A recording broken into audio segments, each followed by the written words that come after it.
is killing, millions and millions of people. We're going to, our team, along with Sam Watson and his team, we're going to stand together and fight this disease.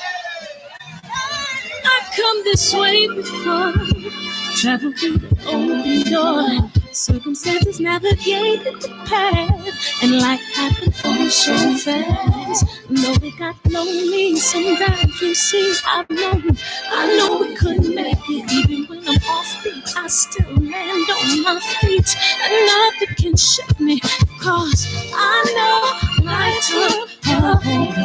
I never. This is where I am destined to be. I'm not ready to give up. I believe in the miracle of life. Life's a play with no rehearsal. Learn quickly, they'll come for your role. Games can play, can't take it personal, cause the devil is a liar. Telling you the truth, hey. It's all in what you do, hey. Some things you gotta do, hey. It's fight for millions. Take a second, see the blessing in it. But much expected, much is given. When I made the living, now I'm giving back to children. Never let the power come first before your happiness. Yes, you can be the best if you go the distance. Mix a little sweat with your persistence. You know that the best things are never instant. Just shine up, let them see your brilliance. Get up, open up your eyes now. It's the moment of truth. No backing down. We're bringing it through like ooh. For the children, it's a given. You gotta give it, be a blessing. This my personal statement. Run the game like I'm acing. Learn to develop patience, determined to be the greatest. Yeah, bobbing and weaving, they changing up like the seasons. Indigenous to the grind, so I do it for all my people. Jabbing in competition, back up against the ropes. You fighting for recognition. I'm fighting just to promote equality where we lacking. Or cancer slowing our road. I'm confident we'll make it. We focus on common goals. Yeah. Give back, give love, giving something away. Never give up, stand tall to fight another day. 2 toes, 2 feet, I stand on her soul. Learn quickly, they'll come for your role. Can't take it personal, cause the devil is a lie. I'm telling you the truth, it's all in what you do. Some things you gotta do.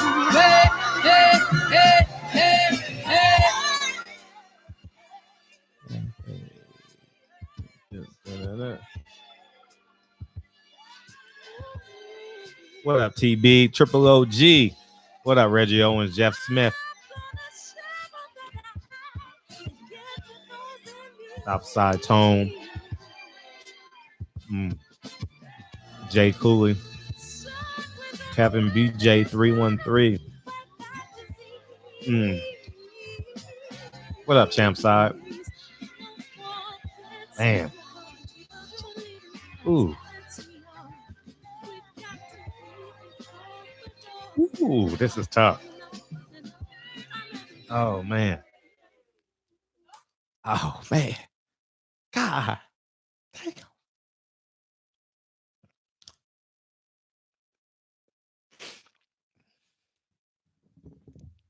All right.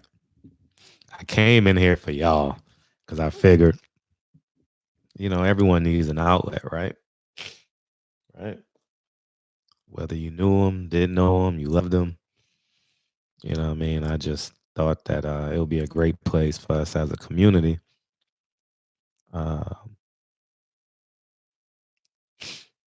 Just to come in. So will y'all motherfuckers call in? Because I definitely don't feel like talking. Please, God, call in. Oh, my God. Oh, yeah. And I just got done watching a Nipsey on the Grammy, so I'm just full of emotion right now. Oh, man.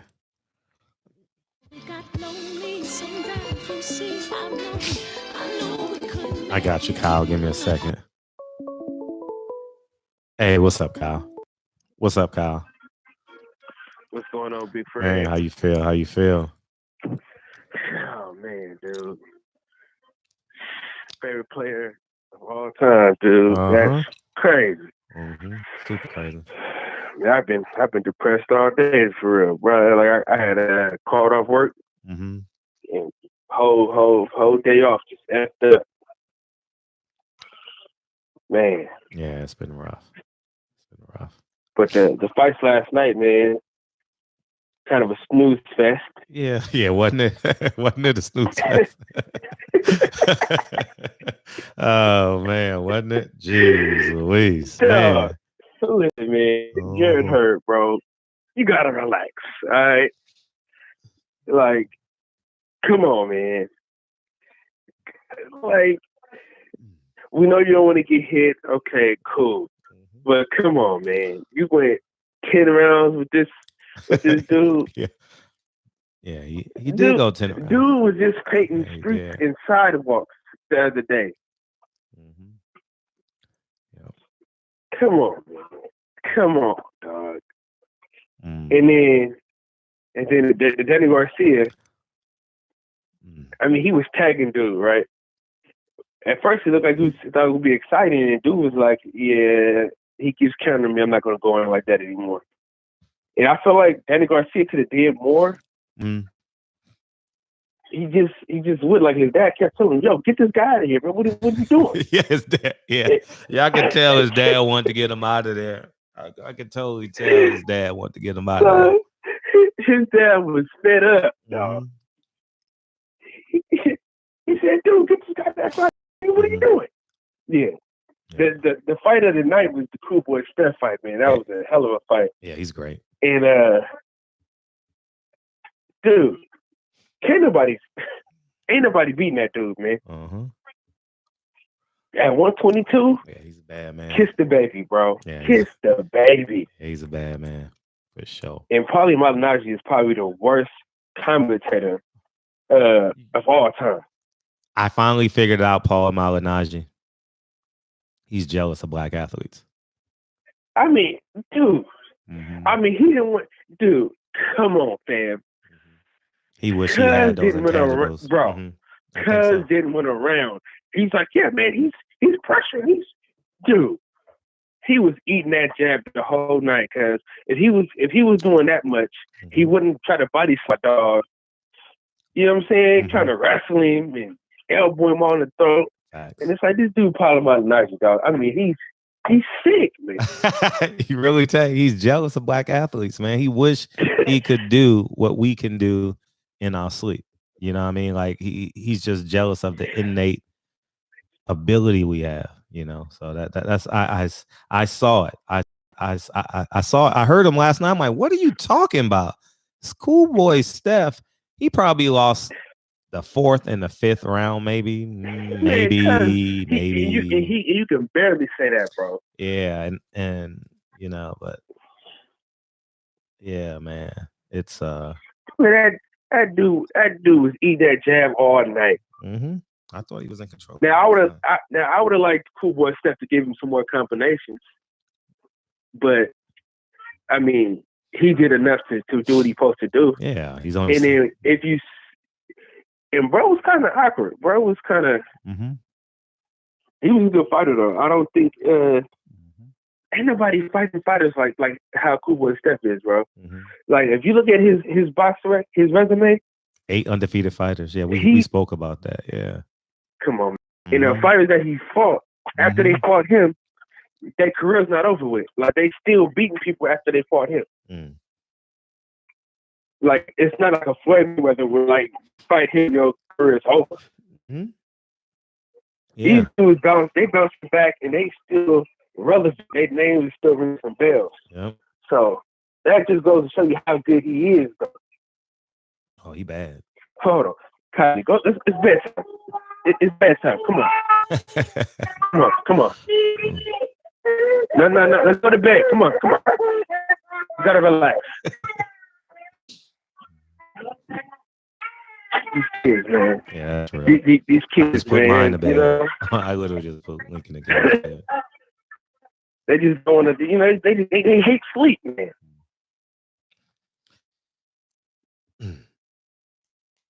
Man, these kids hate sleep, man.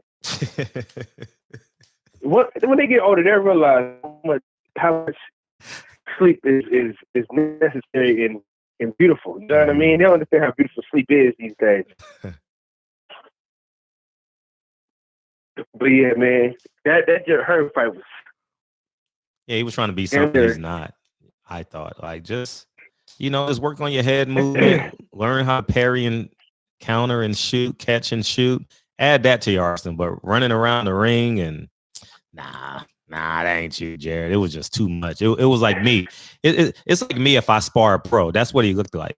Like, I ain't going, hell no. You come get me, motherfucker. Hell no, I ain't going in there with you. That's what that fight looked like. That's what that fight looked like. It reminded me of a more busy Anthony Joshua. Okay. I see it. Remember how like Anthony Joshua was like, all he want to do is jab and run and get up out of there? Yeah. Like he came with some, you know, he came with some shots with bruh, but I felt like he should have got bruh out of there earlier than that, bruh. Yeah. He was trying to prove to us too much that he's a new person. You know what I mean? Yeah, he was trying to show us that Coach K and he are doing the right thing.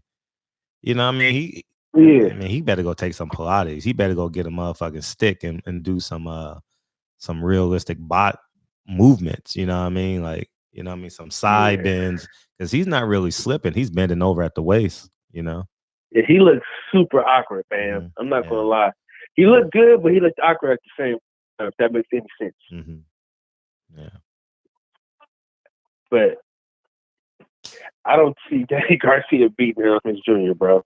Like I told my dad the other day, that car crash can't beat him.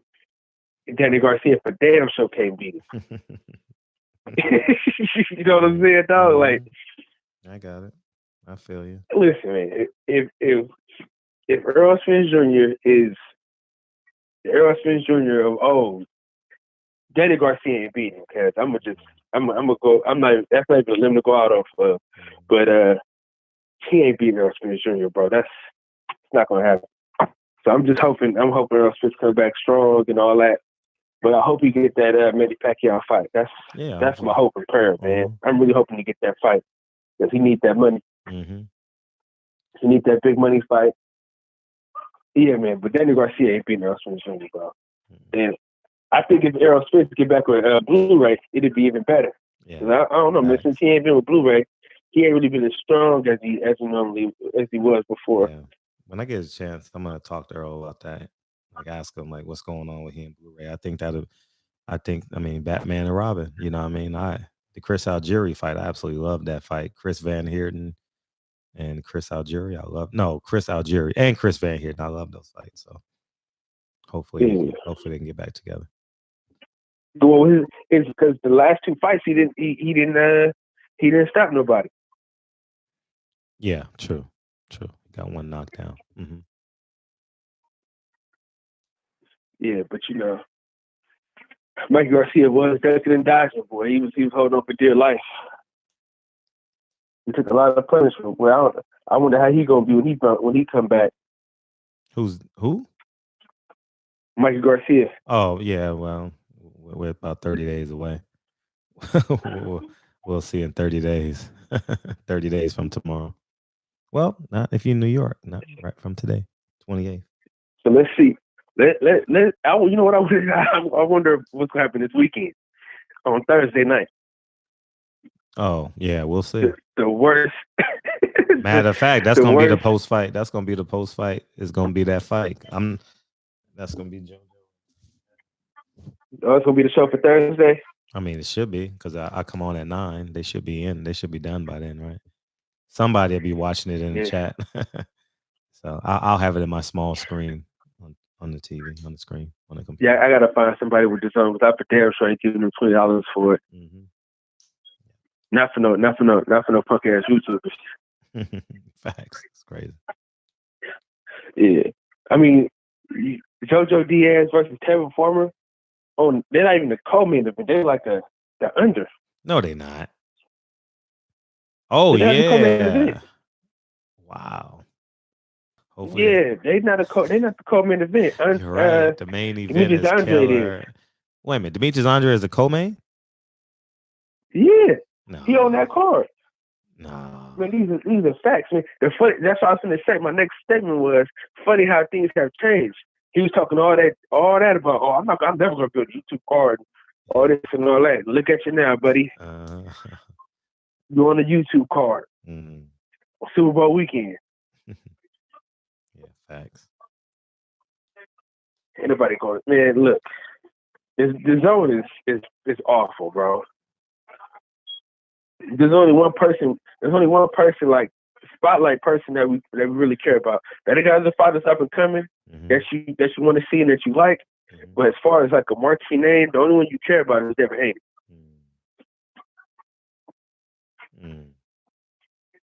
What you think? I'm sorry, I was zoned out, man. I ain't gonna lie to you, man. I was fucking Yeah. zoned out. I was fucking zoned out, man. I'm fucking daydreaming right now. yeah, I know it, man. I've been trying to get my mind off this Cubs situation all day. Every time I pick my phone up, here it goes. So I feel you 100%. But because Maurice Hooker, I don't see him on the zone too much longer. Well, we'll see. I mean, he probably. I'm not sure how long his contract is with Eddie.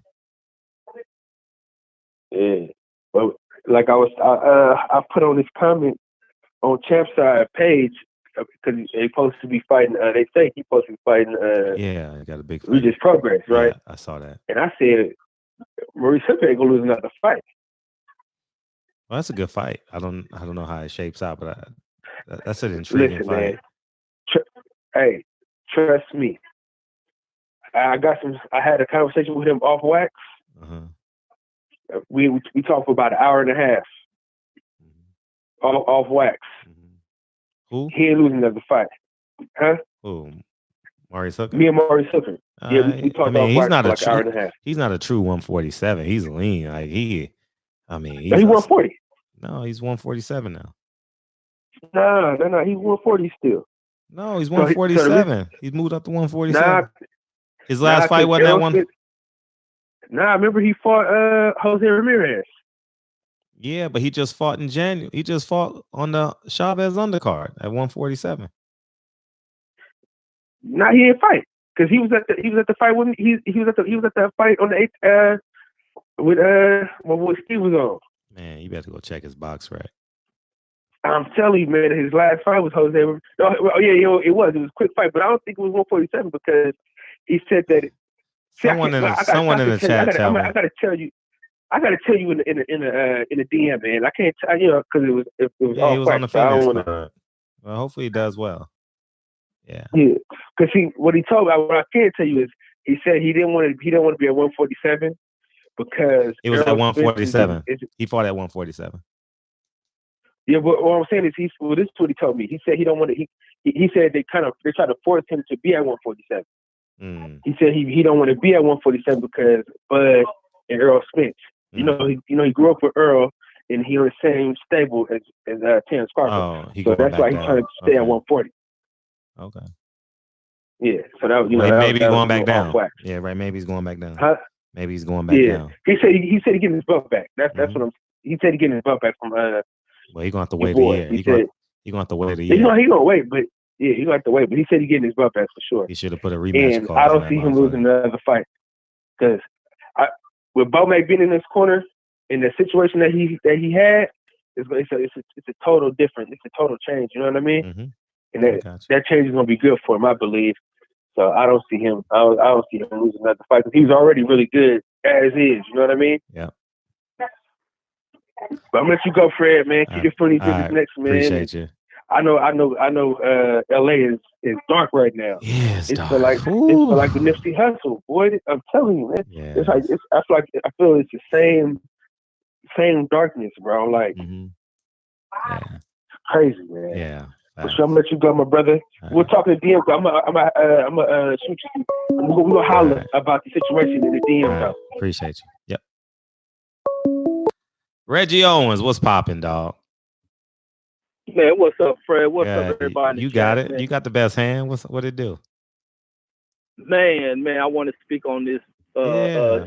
tragic shit, Yeah. man. Absolutely. With Kobe, my that shit hurts my heart, man. And it was, as a father, it's him leaving behind them babies and shit. And then when I was hearing the news of all those people on board, I was just praying like hell that first I didn't believe it, but then I'm praying like hell there was nobody in his family, and to hear him lose a baby like that shit just really effed me up, man. It really effed me up from the perspective of being a father. Even if I wasn't a father, it's just one of the things I honor the most because how important, a father is to the whole dynamic and structure of a family.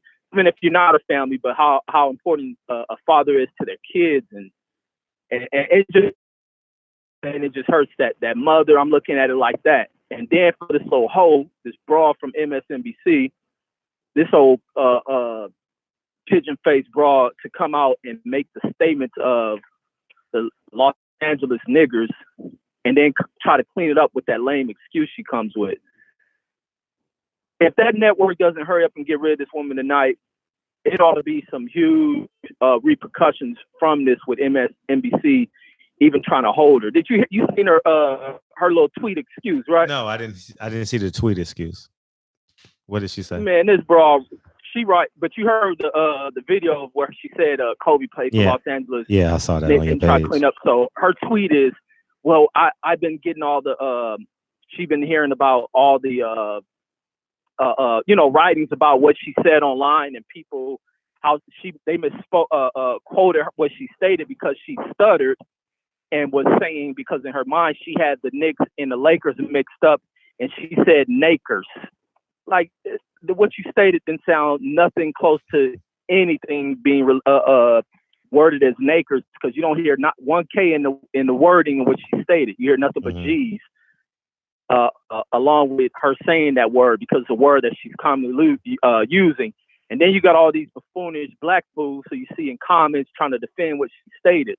And this is the biggest issue, even bigger than her being a problem, is these type of black folks that exist that sit out there and they defend the master and the master children better than their supposed master and their children would defend their own goddamn selves. It's always a bunch of these type left in a bunch, and these are kind we gotta mash, kick in the face, and just keep moving forward through their ass. Like it's just sickening, and for her to say that during such a tragedy, I wish I worked for that network. I would have lost my job from mashing my fist to her mouth.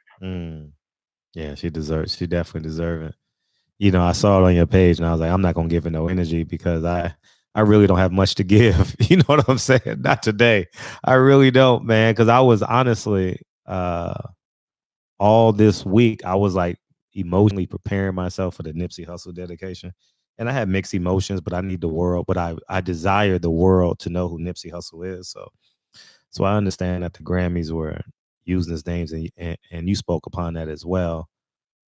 I just want the world to know who Nipsey Hussle is. So honestly, I think I even said it in my videos this week, but I was just like preparing myself for that. And then today it was just, I'll tell you what happened to me throughout the day after your video, but I was just preparing myself for that. And, and then 11 o'clock this morning, I'm like, oh, and I was having a beautiful day. God damn, I was having a beautiful day. I just didn't have no energy for her though. Like maybe next week I'll get into it. You know what I mean? It's just, I just put my daughter to bed and that shit just hits home all the time. It was just a constant reminder. Nipsey,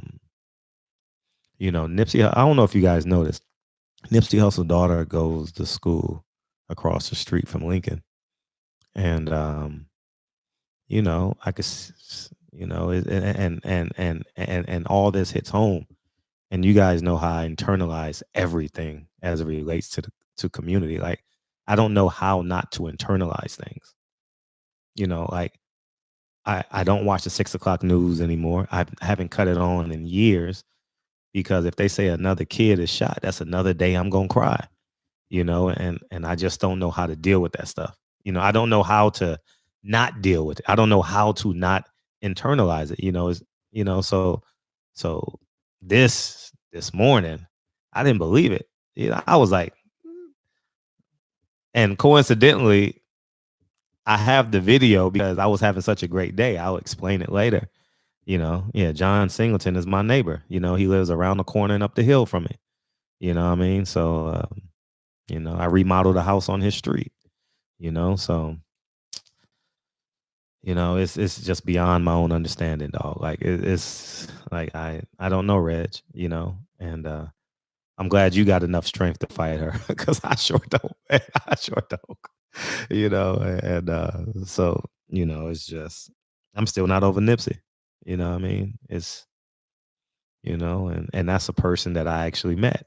I never met Kobe, but I've been in the same room in the same gym with him multiple times, but I've never really had not never really. I never had a one-on-one conversation with him, but I've been real close to him. But but our lives parallel each other, immensely, like immensely parallel each other because he became an adult the very same year I became an adult, 1996, when I was 17 when I got to college, 18, my second year at college at Whittier. He got drafted, him and Kevin Garnett and all those guys, and the 96 Olympics, that whole shebang, So that year is like a prominent year in my life. And, Kobe Bryant's career, is parallel, not parallel like basketball. I play basketball, but just our growth chart.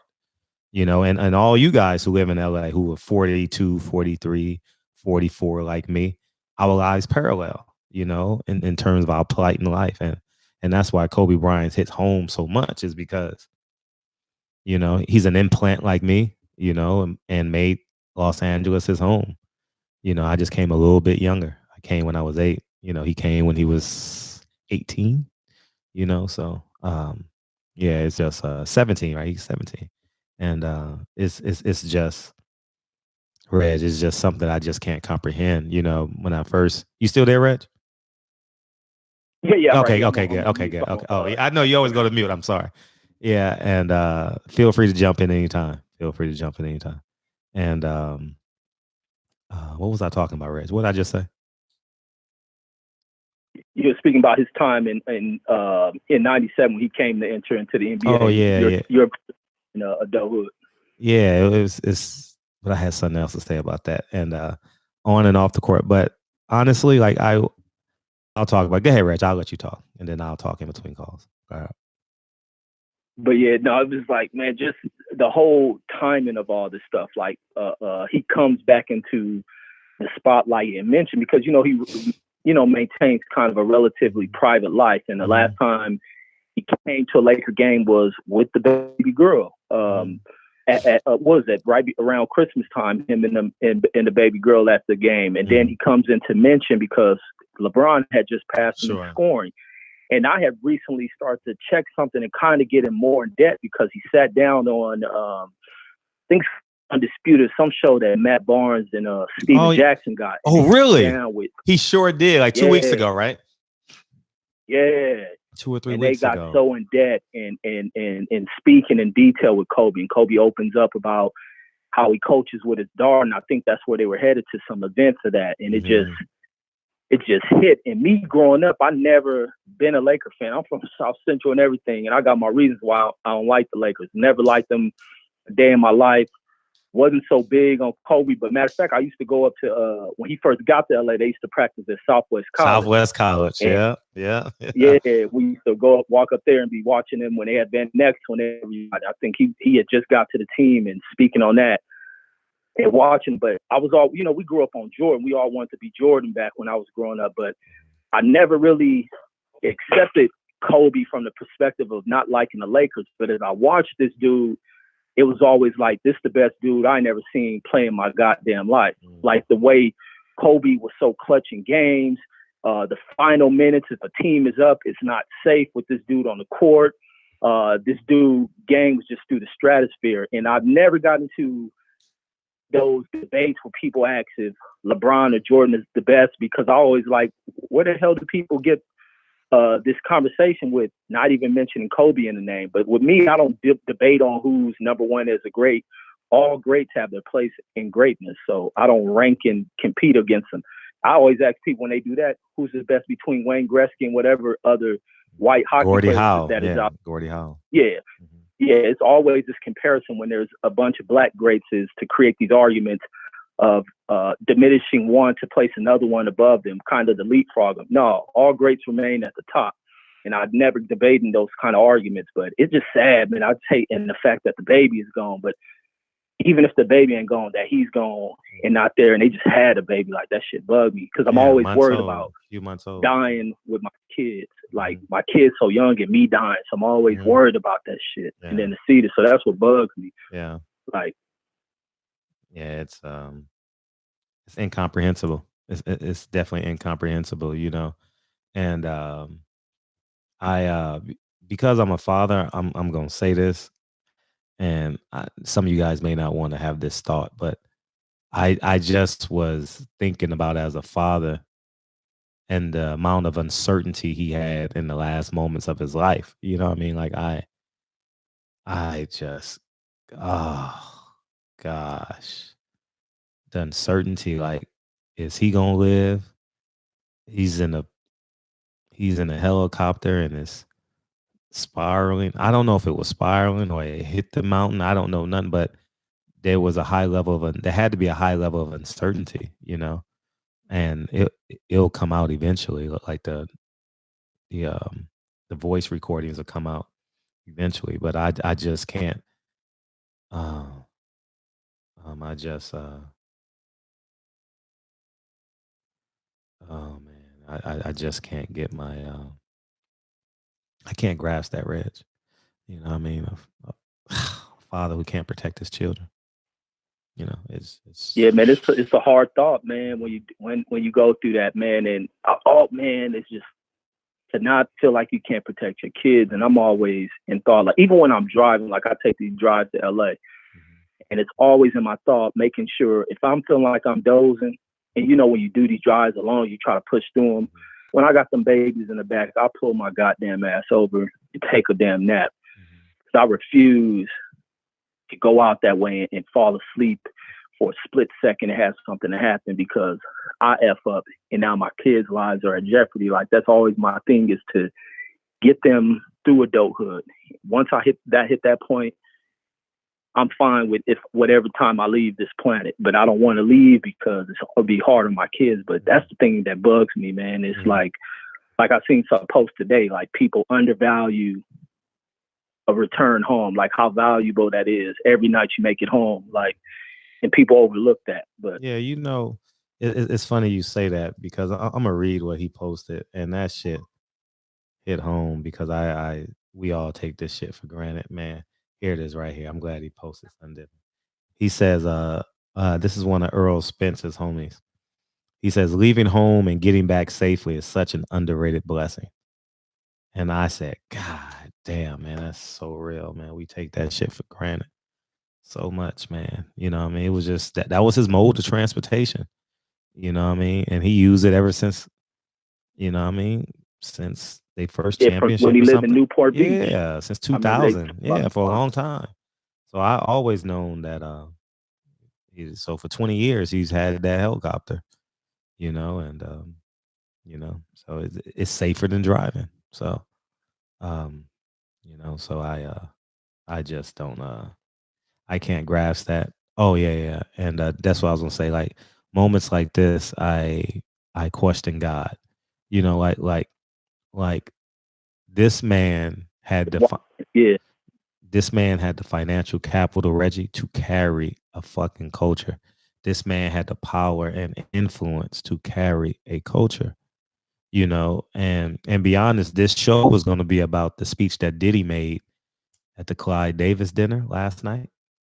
And about, I'm not sure if you guys have seen that Clyde, the Diddy. I made a video on Instagram with it. Brilliant. Okay. Yeah. And that's what this show is going to be about tonight.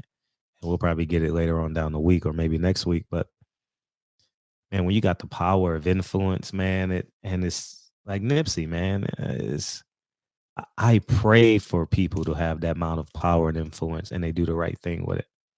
You know what I mean? I pray. Obviously, I love that man or woman to be black, but if you're Asian or Mexican and you have that amount of power and you're influencing the community in the way he wanted to, in the way that he was going.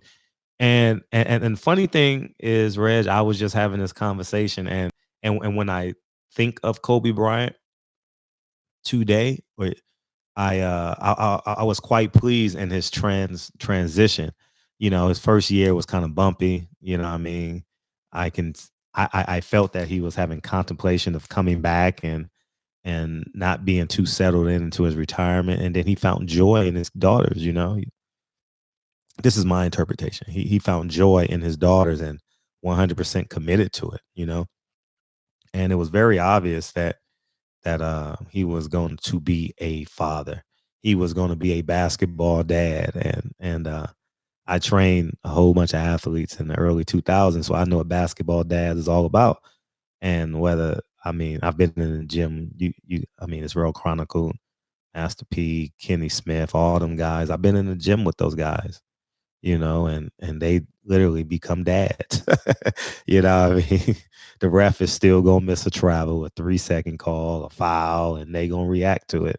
And I think Kobe was 100% committed to that. That Kobe.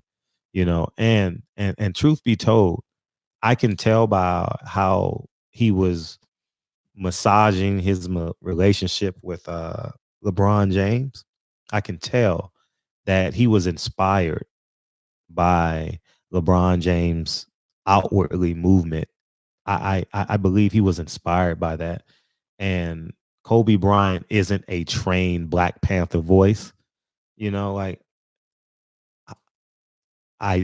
however, I don't want to use the word however, but in addition to that, I knew he understood the plight of being Black. And I thought that at some point, I believe this. You guys may not believe this, but I thought at some point he was inspired by LeBron James, and he knew his power and influence combined with LeBron James. I thought they were going to do some extraordinary things together. Like I genuinely believed it. Like, no doubt in my mind, I genuinely believed that they were going to be like so influential. It's just what I believe. So. Man, and it's crazy what you spoke about his retirement and how he settled into it just based on his daughters and their growth and passion for the sport. And that's really what settled him in. And he became almost as dedicated as he was to his craft and to developing his daughter and other kids into athletes. And it's just tragic and painful, because as a father, man, you want to be here for all, the development of your kids, and that's your purpose for being here, is to develop them and get them to that point. And then also to see what your kids produce and become a grandparent. And then hopefully that girl Vanessa, she keep her head up, she stays strong. The family wrap their arms around him. Kobe's parents, on top of it, they got to bury their kid, which is hard. Man, that shit is tragic. But man, I'm gonna fall back and let the lines open up. Appreciate you. Thanks. Yes, Reg. indeed. Thanks, Reg. Yes, indeed. Yes, indeed. Yes, indeed. So yeah, man, it was. Oof, man, what a day! What a day! What a day! What a day! Yeah, man. So I'll tell you how my day came off, man. I was literally having a splendid day. I ran this morning. And I had an inspection at 10 o'clock this morning. I'll get into it in a second. And okay, that's your boy. What up, man? How you feel? How you feel, man?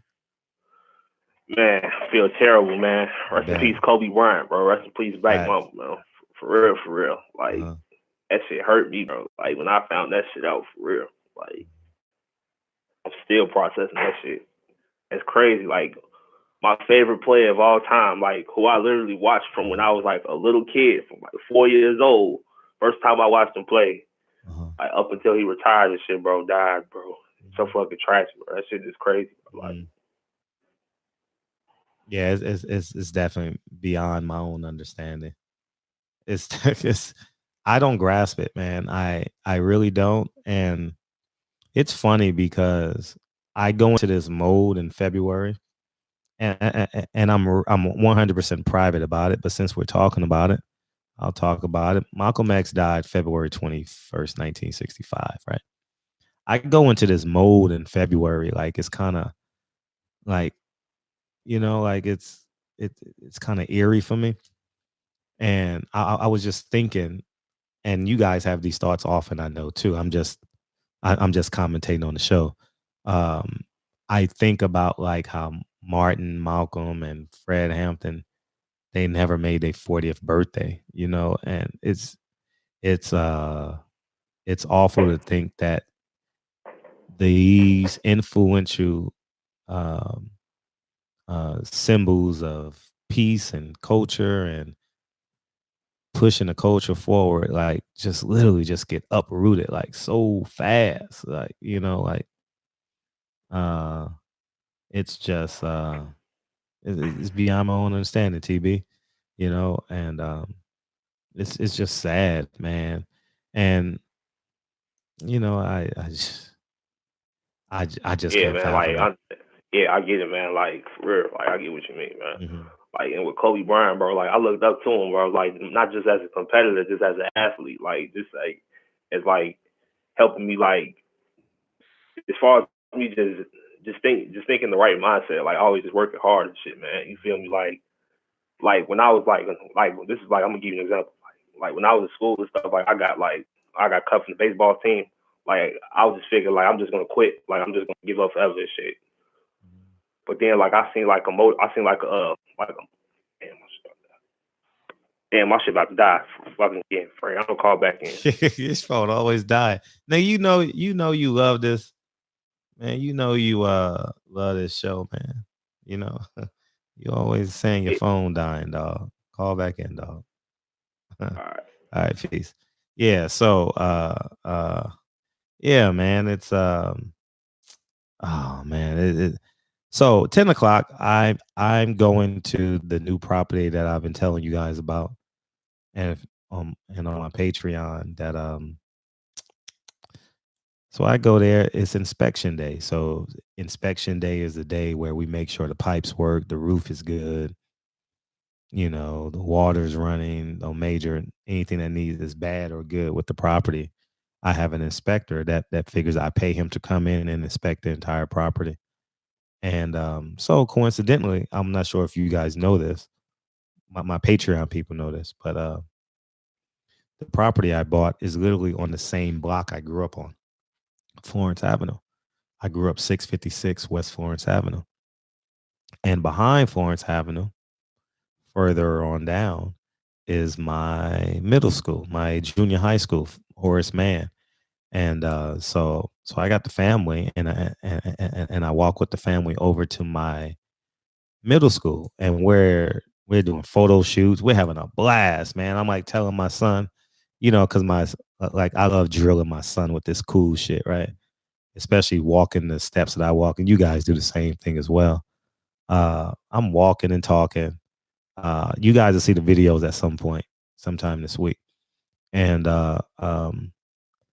and we're walking back from it. We did a whole photo shoot. I showed them the front of the school. We did a picture in front of the marquee and all that. And we're walking back, and the lender, the real estate agent, his friend, which is the lender, says Kobe Bryant died. And I'm like, man, stop fucking with me, dog. Like, stop fucking with me. Like, like you don't make sense. And coincidentally, he's recording because he's recording like this monumentous moment in my family's life. And I'm like, "Nah, stop playing.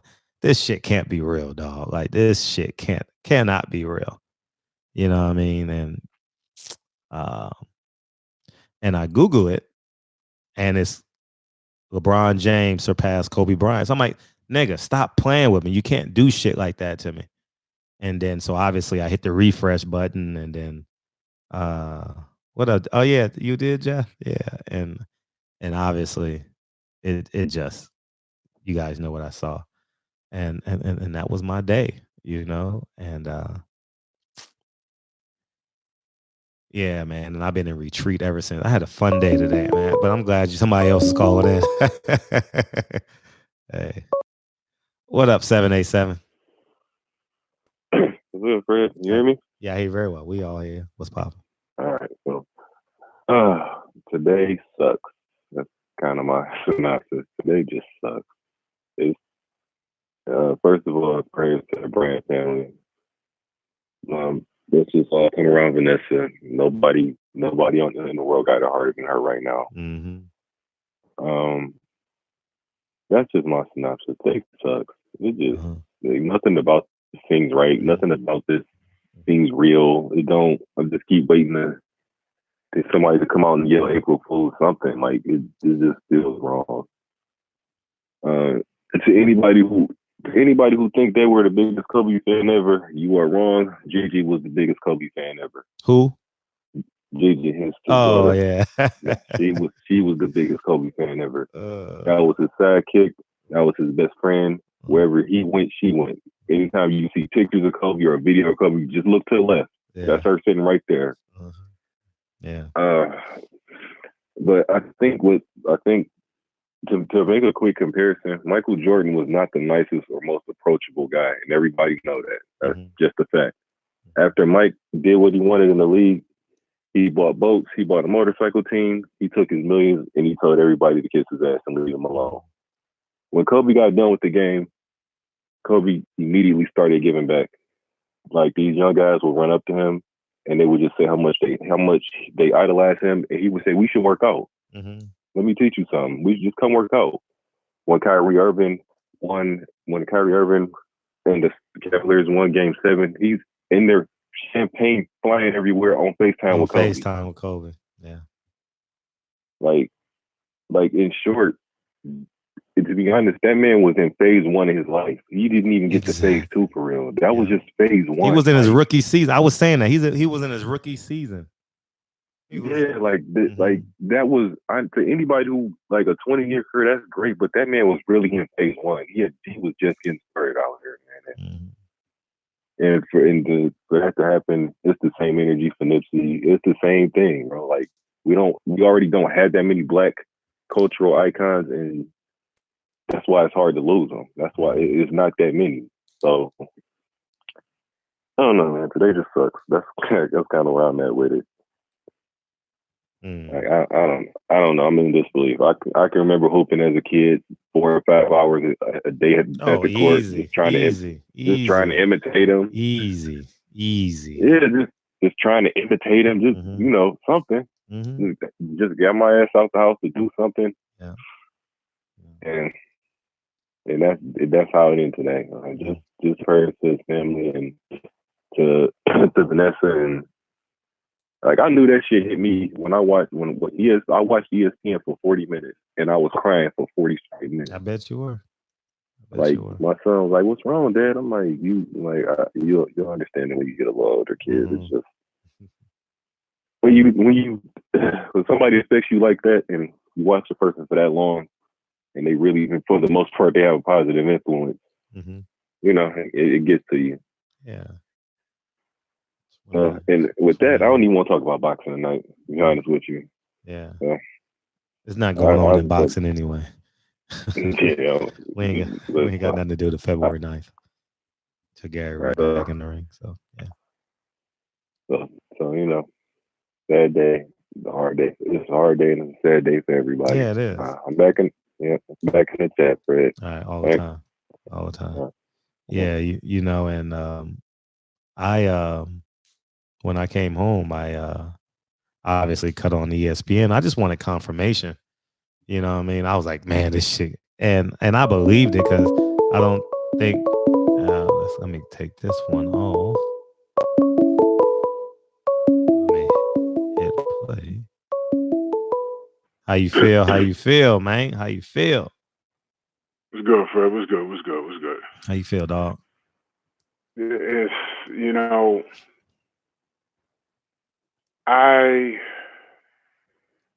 I try to, use other outlets as a means of escape. And it's like very, very difficult sometimes. Last week I buried 2 people that I grew up with pretty much in the same week. You know, 2 people that I met like back in 1981. And they all went, you know, I want to say like before their time, because it was just like they died off of some fluke shit. You know, it was just a fluke. Jeez. And it's like, whoa. And it's like one day it's one person and 3 days later it's another person. And the sad fact is, you know, it's like I saw the brother, like a good friend of mine. I saw him. I was coming from the gym and I saw him. He walked right in front of my car. He was on the phone. I honked the horn. I was like, yo, D. He was on the phone. He like kind of like looked around. And I said, nah, I'm late for work. You know, let me just go ahead. I'll see him when I see him. Every time I see him, we chop it up for like an hour in the street. And that was my last time seeing him. Next time I saw him, he was in a damn coffin. That was last Saturday. Right? And then I found out another young lady that we grew up with, she passed, you know, and it's like, you know, so, you know, when I come online and shit, y'all like to be like loud and rowdy and you know, but that's my means of escape because I have a good time doing what we do. I have a good time. Of course, I didn't know Kobe personally. I didn't know the other people that was on the aircraft, you know, but I'm a very visual person and I can't help, you know, I'm a father also. Yeah. And I can't help being in a situation when I'm with my daughter and I can't help her. I mean, you're just helpless up there. There's nothing you can do. There's nothing you can do. And it's like I said, I'm just a visual person, you know, and all he could do was hold her. That's all he could do. That's what kills me is that she's crying and don't know. Yes. You know, like that just, oh God. That takes the wind out of my, and it's like, on one hand, you're like, all right, well, I didn't, you know, it's sad I didn't know the brother, but as a father, you can identify. You can completely identify. And I felt bad for him. Well, first of all, let me be very clear. I feel bad for everybody involved in that situation. Absolutely. It's just unfortunate. To add to it, it's just unfortunate that everyone else died with a person of that type of celebrity on that helicopter. You understand what I'm saying? It's just unfortunate. You know,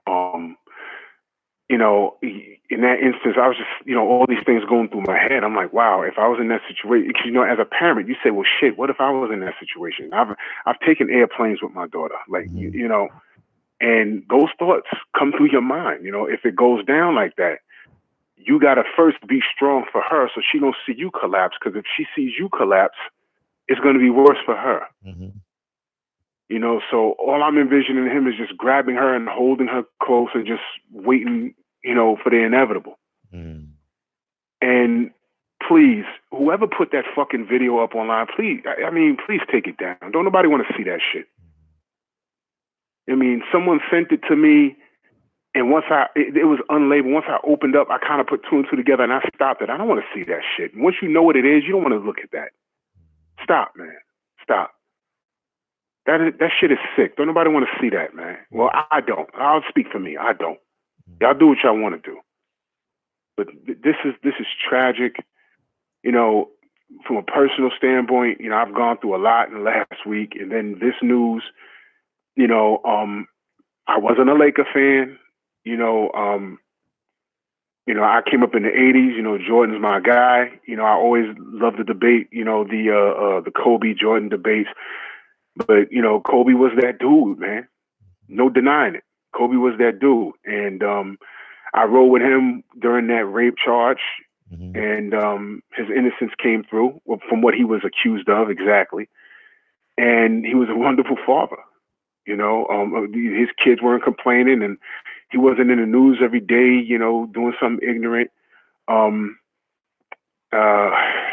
This is just like, this is mentally exhausting, isn't it? You know, it is, man. You know, my year just started, and you know, again, I didn't know Kobe personally, you know, but my year just started, and this is death number fucking 3.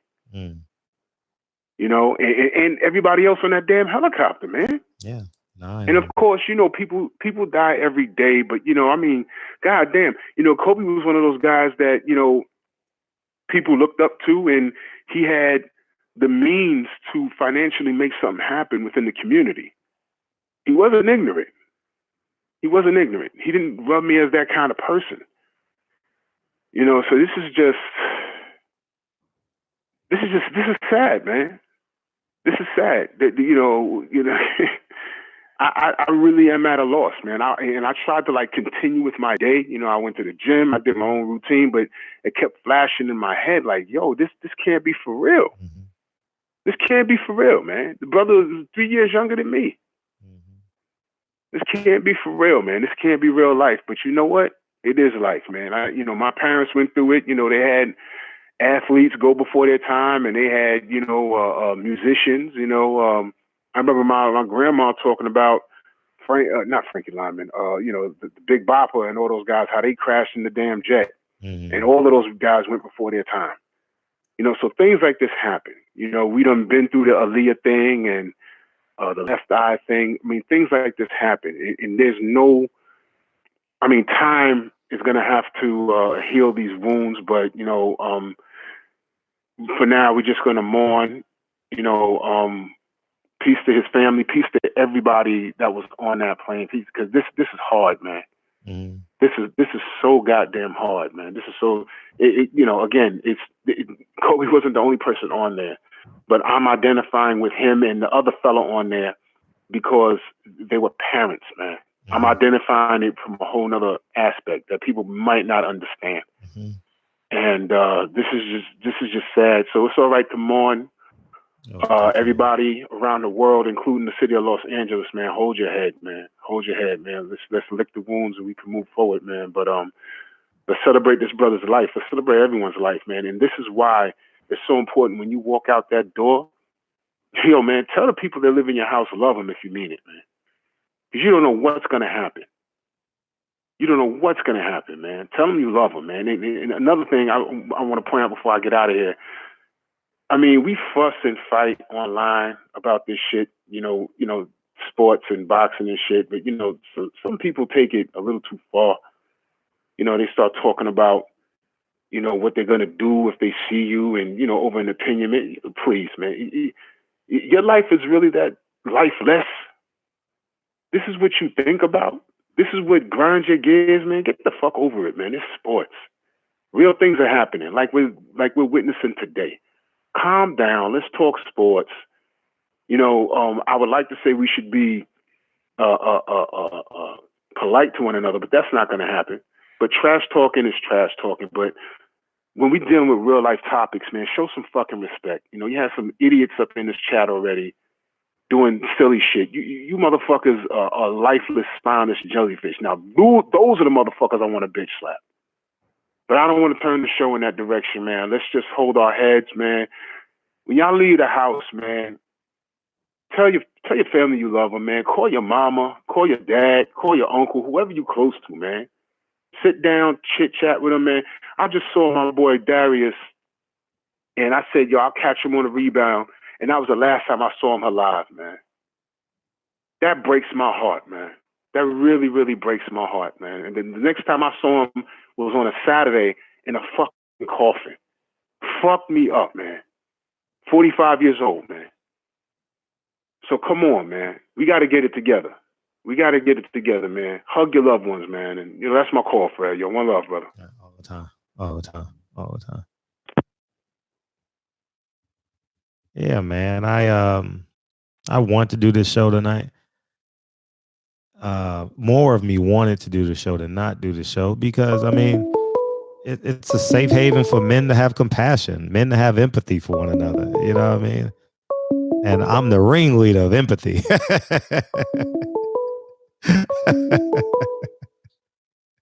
Hey, what's up, 203?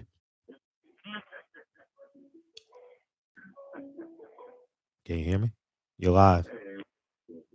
Fred. What's poppin'? Just wanted to, you know, give my condolences to the Kobe Bryant family and all the other families was on the plane, you know. Mm-hmm. Yeah, definitely the family. That's why I put them in the title. I don't want them to go unnoticed. Yeah, you know. and you know, we all got an expiration date. You know, and it's sad, but it's true. And I wish it wasn't true, but you know.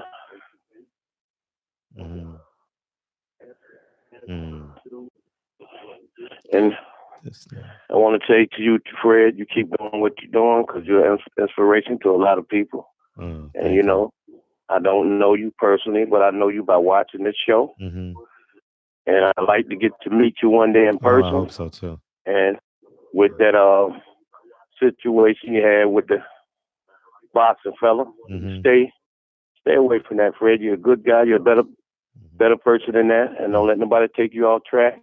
And I wish you the best, man. And one day I hope I get to meet you soon. Oh, that's love. Thank you. And one more thing. Yes. I know you close with Earl. That's my favorite fight. I ain't gonna talk boxing tonight, but talk to him about their glass drinking, man, and all them guys, man. I know you could get through them, man. Tell them let that go and be dedicated. Yeah. And Fred, keep doing what you're doing, man, and good luck to you, man. Oh, thanks, King. Hope to meet you one day, brother. Oh, that's love. I appreciate you. All right. Thank you. Thanks for calling in. First time caller, huh? I appreciate you calling in. Sir. Appreciate you. Yeah, man. All right, man. Yeah, Thank love. Oh shit! I thought he was hanging up, but he probably was hanging up 2 seconds later. Yeah, man. I really just wanted to like fellowship with y'all because I mean, we always say men ain't supposed to cry. Men are human. Shit, men bleed. We breathe the same air. You know what I mean? They ain't gonna. All y'all, half y'all niggas, most of y'all niggas can still knock me out and be tough. You know what I mean? Shit, but at the end of the day, man, you know what I mean? It's just a place where men can show every emotion. You know what I mean? You know what I mean? What my cousin doing in here? What's up? Yeah, it's just it's just yeah, it's just beyond my own understanding. But we gonna get through this. You know what I mean? Tomorrow's gonna be a little bit easier. The next day is gonna be a little bit easier. You're never gonna forget this day. You're never gonna, because you never forget how people made you feel. You know what I mean? You'll never forget how people made you feel. You know what I mean? Just like your 6th grade teacher, every time you went into class, they despised you, or your high school coach that motherfucking inspired you to be the man that you are, or your military sergeant, you know what I mean, your coworker, your best friend in law school, the woman you fell in love with, the man you fell in love with. We got a few women in here, you don't forget how people made you feel, so yeah, man, it's gonna be easier tomorrow. We gotta get to that funeral, you know what I mean, as you know what I mean, it's just yeah, the healing. I'm assuming because that's where it was at Nipsey. Every day I was just watching Nipsey in my living room, just fucking crying, just staring at the TV, not changing the channel, Lincoln on my lap, like just crying, like what the fuck am I watching this shit over and over and over and over again? How many times am I gonna see Nipsey walking down the street and talking about the Marathon store or Vector 90 or what I mean? I've seen it a million times that week, but I'm just sitting there watching and watching and watching and watching, and yeah, man, it's it was tough. And then after the funeral, and for those of you who don't know, I live in Nipsey Hussle's neighborhood, like not around the corner, not 2 blocks away, like in his neighborhood. Nipsey Hussle drove down my street every morning to take his daughter to school, so literally drove by my house, you know what I mean? And I walk Lincoln to school every day. So that shows you the proximity, so so what I mean, we gonna heal, we gonna get there, I was oh man, what I mean, yeah, so yeah, man, it's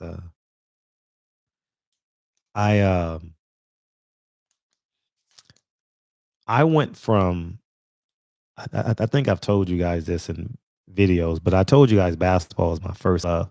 Boxing wasn't my first love. Basketball was. And I was an Isaiah Thomas guy because his dog. Like, I'm very cutthroat.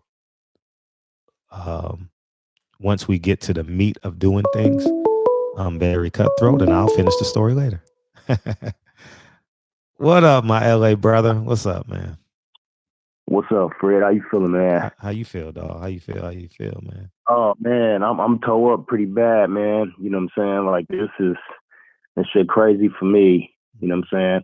Even growing up through the city, you know what I'm saying, and been gang banging and doing all of that shit, and you know, knowing that this type of shit happened to people, but you know, when it happened to certain people, this shit just rubbed you the wrong way. You know what I'm saying? Mm-hmm. And to have baby girl on there, man, that shit tore me up, man. I cried like a little baby. You know, I used to work at the sports club downtown, 7th and Figueroa. I know exactly. And midday, I used to go take a little jog. And I'm jogging one day, see this, middle-aged white dude, and we kind of had a conversation at the red light. He gave me his card. I put it in my pocket. Didn't pay no attention to it. I slid him a card too. And somehow we end up texting. And he was like, "Hey, do you mind if I bring Kobe to the gym?"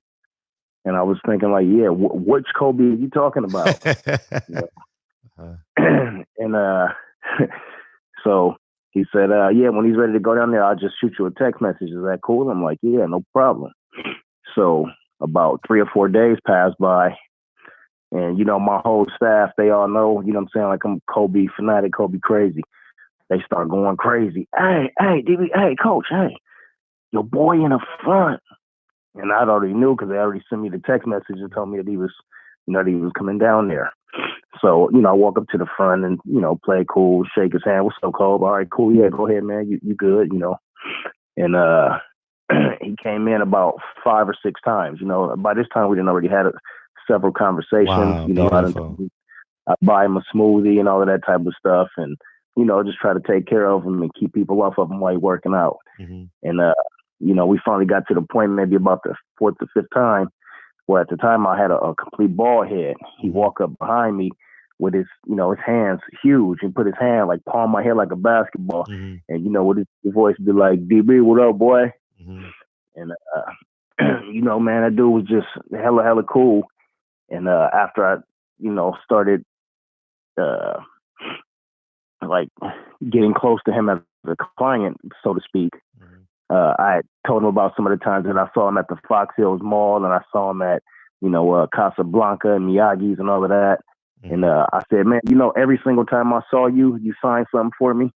And I got about 15 or 20 different things with your signature on them. Hats, shoes, all type of stuff. I said, you never ever said no. You know what I'm saying? And you was already a cool athlete, but just being a cool person, that shit just, man, it changed my perspective on how I looked at him. You know what I mean? And man, this shit just, it's crazy. I was working today. I was at a work event, and shit, I couldn't even leave. You know what I'm saying? I told him I was going to take off early because it was just, I feel like I was in the twilight zone, but I was so fucked up, I couldn't even drive. You know what I'm saying? Like I was just like, damn, I was just so spaced out. I couldn't get my head around it. So I basically just went into a little back office, little computer room, and sat in there for about 4 hours, man. And my phone just blowing up, you know, everybody in the city already know what it is. And I put my phone on silent, and it got to a point where I turned my phone off, and I was just sitting there with my eyes closed, like, damn, my bro gone, you know, and baby girl gone, and other families. Like, this shit crazy, man. You know, I wasn't even gonna call in today because I couldn't even talk. Shit, this is my first time really talking. No, we hear it in your voice. Yeah, man, shit crazy. But man, you know, yeah, I'm at a loss for words, man. I'm gonna sit back and listen. But at least I needed this, though. You know what I'm saying? I needed to hear Drew and Reggie when everybody talk, and kind of give me a little a little peace of mind, at least for the time being, you know. Yeah, facts. Yeah, facts. Yeah. Yeah, you're not the only one. You know, we all in this pool, man, of grieving, man. And it's time is gonna heal, you know. Time is gonna heal our wounds, you know, and we'll get through it. We'll get through it together. Yeah. We'll get through it together. Yeah, this is a safe haven for us, man. It's a safe haven for us. Yeah, for real. Yeah, you know. And I'm gonna do like the rest of the brothers, give everybody else a chance to get their time, and I'm gonna fall back. Appreciate you, DV. All right. One. Yeah, man. So, yeah, man. Yeah, only in LA, right, Patty? Only in LA you get a story like that. You know what I mean? You know, and it's weird that I never met Kobe. It's the weirdest thing ever, because if you knew me in the early 2000s, I felt like it was not an NBA player I couldn't touch. Michael Jordan's in my first movie. And it's weird that I never, ever. It's weird. It's weird, you know. So, but I never sat down with Kobe and had a conversation with him. You know what I mean? So I walked around the golf with Michael and never spoke to Kobe, you know. So you know, it's we gonna get through this, man. We are. You know what I mean? Because it's no other option. It's no other option, man. And we live in the epic center, so we're never ever gonna forget or lose this emotion of Kobe, because guess what? We're gonna drive by the Staples Center. About 100 murals, about 100 more murals is gonna erect of Kobe Bryant this week. You know, this is our era. So anybody who has anything to do with in LA has been inspired by Kobe Bryant in some capacity, whether you were inspired just to buy a ticket, whether you were inspired to buy his shoes, or whether you were simply inspired by his work ethic, you know, or him as a man, him as a father, you know. So there's many levels to this. You know what I mean? There's many levels to this. So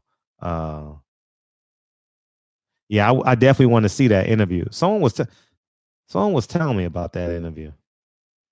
I think that was Patty. Patty, will you tell me about that interview with Steven Jackson and Matt Barnes? I think somebody I was talking to recently was telling me about that, and I hadn't gotten around to it. It's on that podcast. I was having a conversation in Philadelphia about that podcast. I forget who it was, but yeah. Or was it in LA? It was somewhere. So, but yeah, man, it's yeah, man. It's and so ironic, man. The Lakers play the Clippers on Tuesday.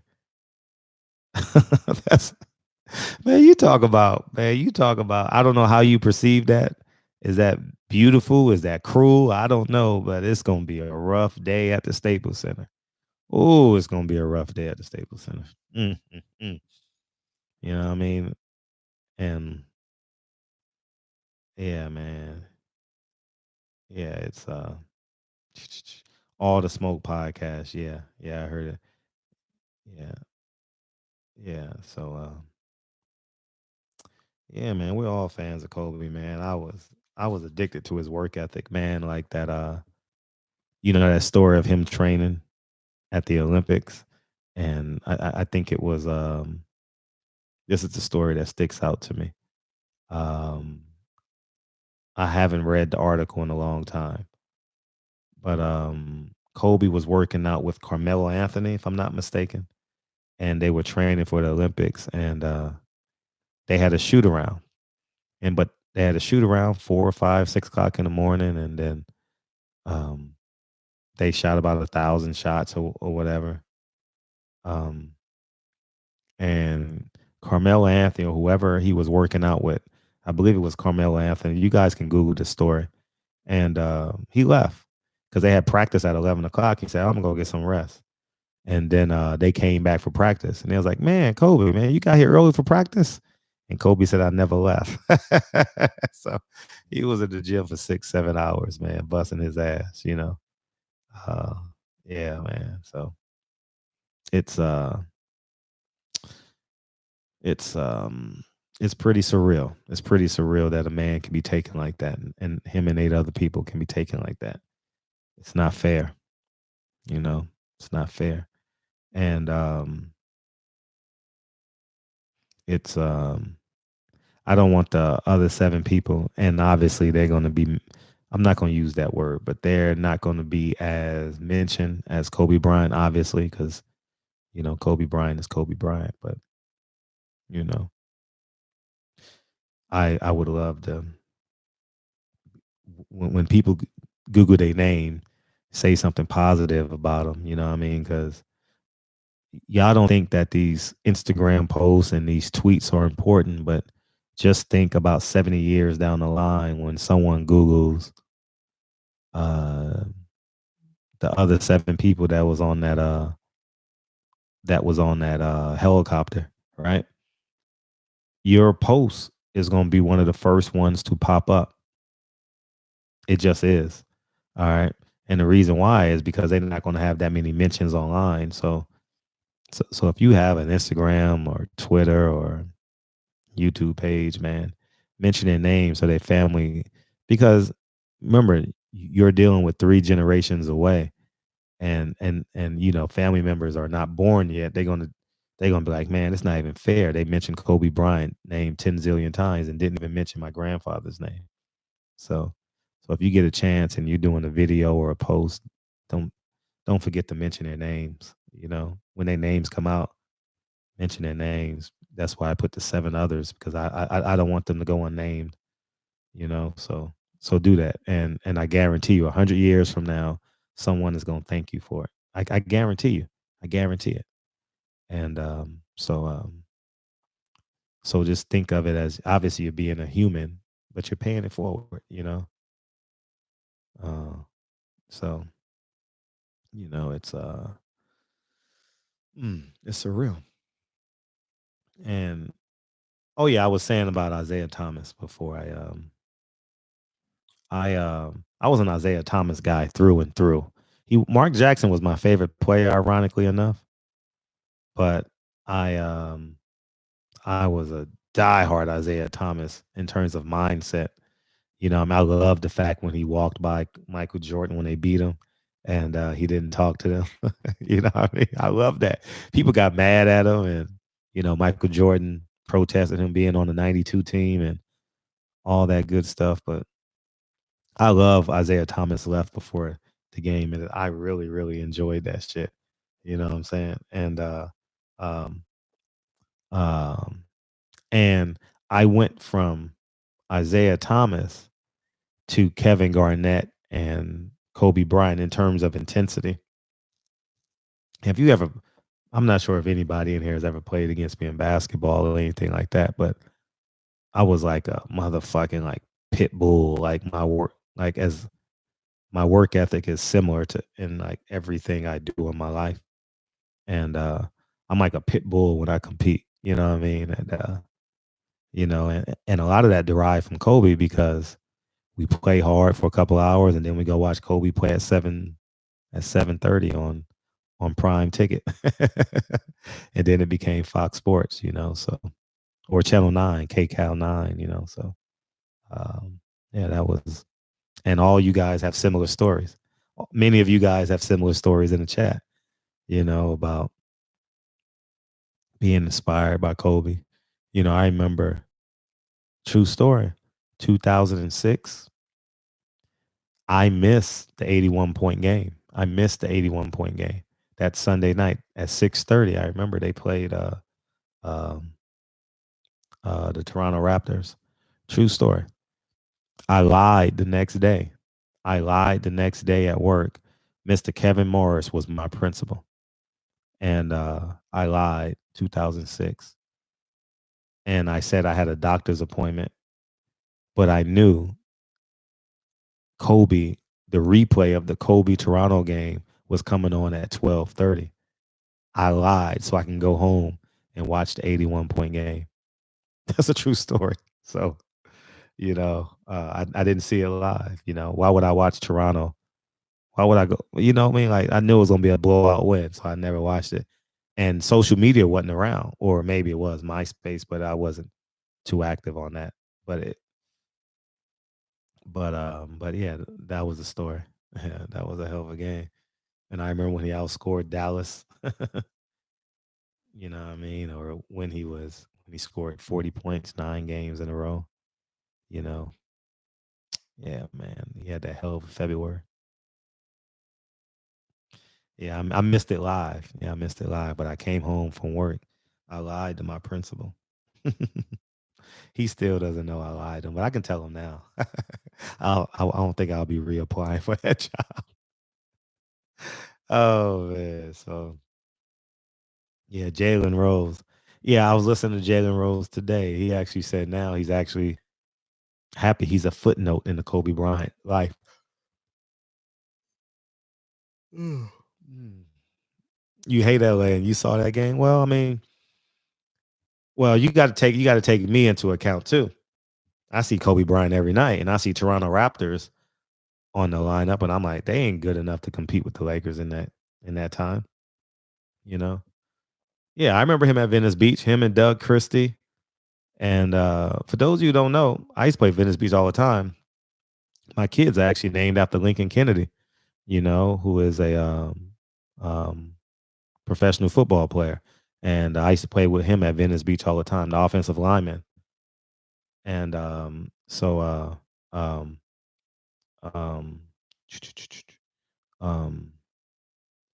and Lincoln Kennedy was like the first athlete that literally took me underneath his wing, you know. And he never played a game at Venice Beach without me. And he may not even remember me, you know what I mean? But he meant that much to me. And I was like, I wanted my kids to have names where they could win. Because for those of you who don't know, like Frederick Hawthorne, if you call me on the phone, you think I'm white. Yeah, he went to Washington and played for the Raiders, yeah. And remember we had that debate. He's the second best offensive lineman behind Orlando Pace in college football since 1980, since we started watching football. Remember? So I was kind of biased when I said that, you know. So he was the second best college offensive lineman of this era, right? Right, Reggie Owens? And Blue Blood, he's asleep right now, I'm sure. But I forgot where I was with the story. But I always forget, man. So where was I in the story? Maybe y'all might enjoy that shit. Where was I at this story? I don't know. I fucking forgot. So yeah, Genie Bus. And ironically enough, my business partner lives next door to the Bus family. They since sold the house though, but they, you know, that big ass house they had in Playa del Rey, literally live next door to them. You know what I mean? Overlooking the bluffs. Yeah. So yeah, pretty. Oh yeah, I was talking about Lincoln Kennedy, man. Yeah, maybe he remembers. You know, him and Doug Christie, I used to play with them all the time. Joe Thomas, yeah, he might have been. He was up there. I don't think he was better than Lincoln Kennedy, but he was up there. I don't think he was better than Orlando Pace. Oh, name my son Lincoln. Okay, thank you. I'm glad. I'm glad because I've had the name Frederick Hawthorne my entire life, right? And I know having an ambiguous name gets you indoors that probably couldn't have gotten you indoors, because I know I've gone places and when I show up, people are shocked that I'm black. People are shocked that I'm black. And I didn't know this till I became an adult, right? And I was like, oh, my name is Frederick Hawthorne. I got it. Ding, ding, ding, ding, ding, ding. And I never want them to see me coming. You know what I mean? I've had this mindset, like, never let the enemy know that you're coming, right? Like the 48 Laws of Power, you guys read the book. And so I said, and when I met Lincoln Kennedy when I was 17 years old, 18 years old. And I was like, that'll be some cool names to name my kids, you know. And when Dre and I were going through names, I was like, Lincoln. And then daughter came, I was like, Kennedy. You know, and honestly, Dre just found out 3 months ago the reason why I chose Lincoln Kennedy. She didn't even know. And ironic, she didn't know my wanting those names. I just told her I wanted the names, and she was like, "Oh," and um, and so that's it. So Lincoln Hawthorne and Kennedy Hawthorne are ambiguous names if you're doing business in America. I don't know what it's like doing business in other countries, you know, and they have real ethnic middle names and all that. But in terms of, I just wanted, I was trying to, in my head, I wanted to protect them. You know, I was trying to cover them, you know, and so that's my reason behind it, you know, and so that's the inspiration behind my kids' names. I was just trying to protect them, you know, and because when a white man hears Muhammad, you know what I mean? They only monetize names with Muhammad on YouTube. You know what I mean? Um, what's the guy's name? His channel is not even monetized on YouTube because of his name. What's his name? I fo- Riz Islam. I follow him on Instagram. He can't even monetize his YouTube channel because they said he has a Muslim name. You understand what I'm saying? And I understand the significance of being proud no matter what. I just want to protect my kids, man. I'll be honest. I just want to protect them. You know what I mean? They're already gonna have the power of financial influence, but I don't want them not to get into a place they're supposed to be because of someone's prerequisites or pre-meeting thoughts, you know. So you know, I just Riza Islam, yeah. Yeah, he and he's being shadow banned right now on Instagram. You know, he just posted that the other day too. You know, he's I follow him extensively, you know, so so that's my story. And I don't know how we got to cuz Kobe playing at Venice Beach. You know, and it's funny that I never crossed paths with Kobe at Venice Beach. Never crossed paths with him. Doug Christie played with him on the same team. Lincoln Kennedy played with him on the same team. Ron Artest played with him on the same team. But it's weird that I never crossed paths with Kobe. I don't get it. Your guess is as good as mine. UCLA know all them guys, all the pros from Paul Pierce on down. I never played or never had a moment, whether it was 3 seconds or 2 minutes with Kobe Bryant. How weird is that? It's the attachment to Louis Farrakhan. They took his mind. Yeah. Yeah, but and that's the point. Anyone named Muslim or X or, you know what I mean, or you know, they gonna have these preconceived notions about you. You know, not that they can't, but I just want to protect. And if Lincoln want to change his name when he's older, you know, I mean, he's gonna have it in his blood. So be it. You know, if he wants an Asian name, you know, so be it. You know, it's totally up to him. You know, I'm definitely not gonna. You are now sharing the story of naming your kid. Yeah, I guess. I guess we gotta take up this 2 hour time. I don't know, man. It's distracting because if we sit here and think half y'all niggas gonna be balling and shit, you know what I mean? And I don't want y'all motherfuckers to melt my computer and shit with all y'all tears. So, well, I think I'm gonna go run. I think I'm gonna go run. I already ran this morning, but I'm not gonna be able to sleep. So I want to be productive. So I think I'm gonna run after the show. Go run 4 miles. I don't know. I gotta cut this weight anyway, so that's inspiring. I'm getting close though. Abs are starting to pop out. I can see my abs through my shirt now, y'all. Oh man. So yeah, man, it's a good day. So yeah, man. So anybody met Kobe? Anybody met Kobe in the chat? If you don't want to call in, you know you guys can call in too. You know what I mean? I know it's an emotional day and y'all dealing with our emotions but yeah, if you got any Kobe Bryant stories, I don't have any Kobe Bryant stories at all. Besides what I saw on the court, you know, and firsthand I have people around me that know him personally, but I don't know him. You know? Yeah, man, feel free. All right, DB. I didn't pick up the phone today at all. My mom called me. I didn't want to. I already know what she calling for. I ain't want to deal with that shit. I ain't returning no text, but that's pretty common because my text don't work. But so yeah, man. It's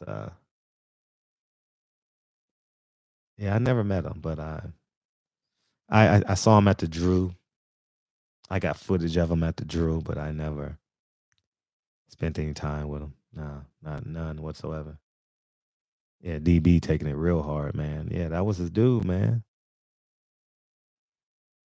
Yeah, man. And see, I never believed that pretense where, okay, we got a call. Thank you. I appreciate it. I was running my mouth. 972, what's up? What's going on, man? Hey, what's poppin'? How you feel, man? I feel like, man, loss of Kobe is man, it's just, I don't even feel bad because he's a Laker. I feel bad that he's such a young man, you know, and had so much, you know, rich, young, beautiful, everything, you know what I mean? Everything, living in, you know, California. Mm-hmm. Yeah. Man, now this woman got to bury her husband and her daughter. You know, it's just crazy, man. You know, me myself, I love Kobe as a basketball player. I hated Kobe, the fact he was a Laker. You know, love-hate relationship. I love how he played, but I hated him in the playoffs. Mm-hmm. You know what I mean? Because he would never let the Mavericks win, ever. They wasn't good enough, though. They wasn't good enough, though. The Mavericks would never. He wouldn't ever let the Mavs win. They wasn't good enough. If it was regular season, whatever was going on, he was having a good game that night. You know, he can have the flu with 150-degree temperature, and he still show up for a damn Mav game. That's just crazy, man. Just didn't like Dirk, you know. So he didn't dislike him, but so yeah, you know, you in the West, you know, it's some serious, it's competitive, you know. Yeah. Oh yeah, it's always you competitive know, in the West. Yeah, they were the barometer. And, you know, me being from Texas, I like the Cowboys. I like San Antonio, of course. And they had some real San Antonio and the Lakers had some great games. And but yeah, it ain't real though. You know what I mean? Everybody loved, you know, Kobe, but you had to love him. You had to respect him for what he did. You know what I'm saying? You better. You know, and you know, sports aside, you know what I'm saying? He just was somebody everybody looked up to. You know, the Olympics. You talk about the Olympics. I remember those Olympics. Like I can just remember seeing Kobe and Michael Jordan on the floor and stuff. And Kobe had a real good run in those Olympics or whatever. And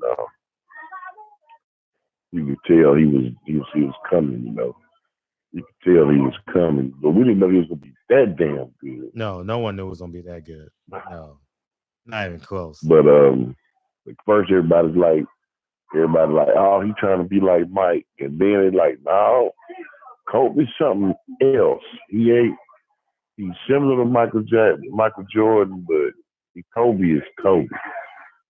You know, and I guess after the third championship, we had to start giving him respect. You know, but yeah, it's sad. It was sad to see, you know, and hate LA. I love Kobe, love Shaq. I hate LA, but you know what I'm saying. Did I mention I hate LA? And then it's what's sad is everybody in my family just about as Laker fan. So everybody in my family, they love the Cowboys and they love the Lakers. And it's always hard to, you know, because the Lakers, the motherfuckers don't lose, man. No, you know what I mean? Man. Bad motherfuckers.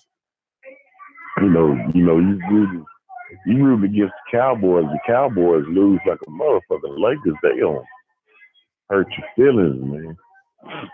And they ain't fair. They get all the talent, you know what I mean? Shit, they had got the Kobe, they had Shaq, now they got fucking LeBron. Come on, man. It ain't fair. It ain't even fair. We can't get nobody but white people up here in Dallas. Well, you got a good white one now. Yeah, they find here. They big up the best damn white boy in the world out there. Yeah. Mark Cuban putting them in laboratories overseas. That's what he's doing. Yeah. He over there. You know what I mean? I think they like having good white boys. They go all the way to Europe to find one. So. Yeah. But other than that, the Kobe will be missed, man. He's missed already. All the way here in Texas, man. People love Kobe worldwide. Oh, worldwide. And you got some people like Jordan fanatics. You got a lot of Kobe fanatics out there, man. Oh, facts. Big facts. I mean, I play basketball with them. They got tattoos and shit of the Lakers and Kobe Bryant. For real. Yeah. You got Kobe fanatics out there. I live in LA. I know all that shit. Sure. Yeah. I already know. So you got a lot of people that are seriously crushed behind this shit, man. It's gonna be man, we're gonna look back on this right here like it's gonna forever be etched in the memory, just like when we lost who was that singer that with Otis Redding, when we lost, shit. I wouldn't put it on the level of Malcolm X, but I would say he's gonna be remembered. The loss of Kobe gonna be remembered like a Malcolm X or Martin Luther King. It's gonna always be remembered. How we lost him so young, and we lost him before we could give him all the accolades who he was. Before people really could step back and realize just how people knew he was good, but they really never gave Kobe all the credit, you know what I mean, for how good he was, And he died before he could start. You know how you guys, as a player, get older, your appreciation grows even more and Absolutely more. right. I get it. And he never really received all the accolades for, how good he was. And he was bad, man. He was bad, ice cold, deadly on the basketball court. Wasn't he? I mean, man, hey, I know when you're a fan and you live in LA, you look at it different. But when you playing against him, you like, there's some bitch come. It's a different perspective. You know what I mean? You holler at the team, don't let it get the ball. God damn, he isolated in the court. You don't leave Kobe single covered by him. I mean, you hear people arguing at the damn TV because, all us coaches, we can see the mistakes everybody else making, like we can hold Kobe Bryant or something like that. You know what I mean? But it's one thing when you watching, you a fan and you love LA and you watching the play, you like, damn, Kobe, damn, you riding him hard.